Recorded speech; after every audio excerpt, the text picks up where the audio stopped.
Bien, alors je vais essayer de vous présenter rapidement nos intervenants. Alors pour que ça soit clair pour tout le monde, je vais commencer par le bout de la table là-bas. Donc Guillaume Sarkozy. Alors Guillaume Sarkozy, depuis 2008, vous dirigez le groupe paritaire et mutualiste à but non lucratif, c'est sa définition. Malakoff-Médéric, c'est un Malakoff-Médéric, je pense que tout le monde connaît. Vous avez fait d'ailleurs la fusion entre les deux maisons. Deuxième intervenant, Serge Villepellet. Alors Serge Villepellet, entre 2005 et il y a très peu de temps, vous étiez président de PricewaterhouseCoopers France et vous restez PricewaterhouseCoopers France.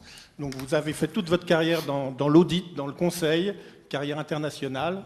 Donc je passe ensuite à notre troisième intervenant, Tito MBoweni.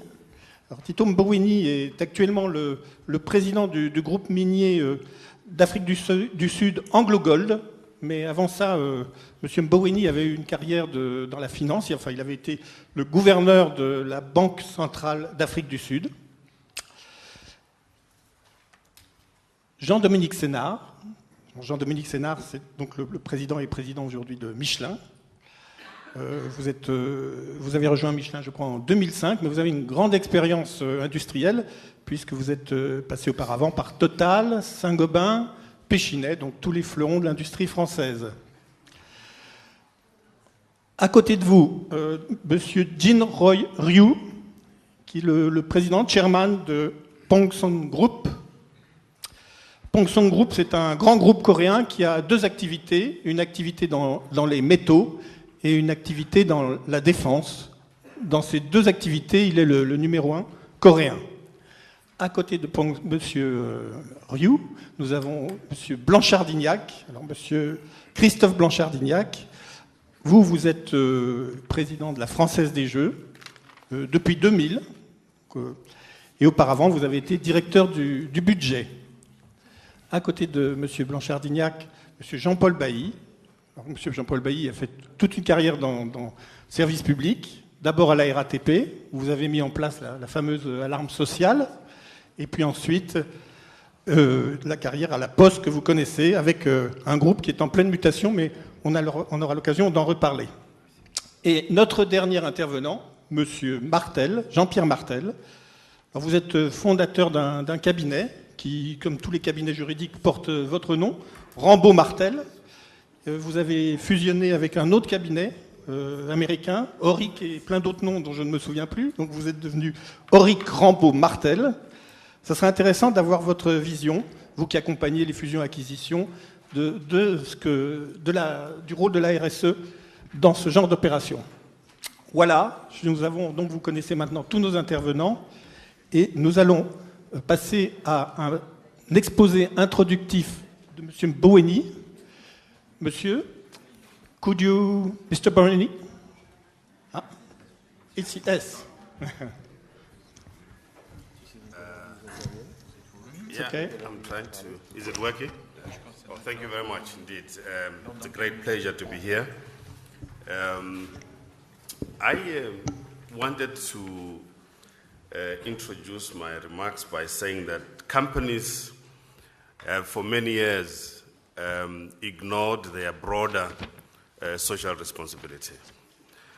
Today, all companies are expected, at the least, to understand that their responsibility is not just to the shareholders, but to the broader stakeholder community. In the following sense, we have a responsibility to shareholders, yes, being the owners of the companies, because we must return something for the capital invested. We have a responsibility to the communities in which we operate, because without them giving us the social license to operate, our companies will not be able to operate. We have a responsibility to future generations. In other words, in our operations today, we have to think not just of today's people, but also of tomorrow's people, who are going to have to be the inheritors of the environment which would have worked on.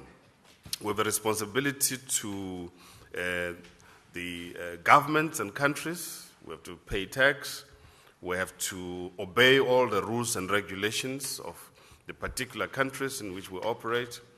We have a responsibility to our employees.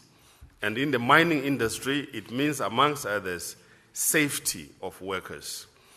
Safety in the form of body safety, but also health safety.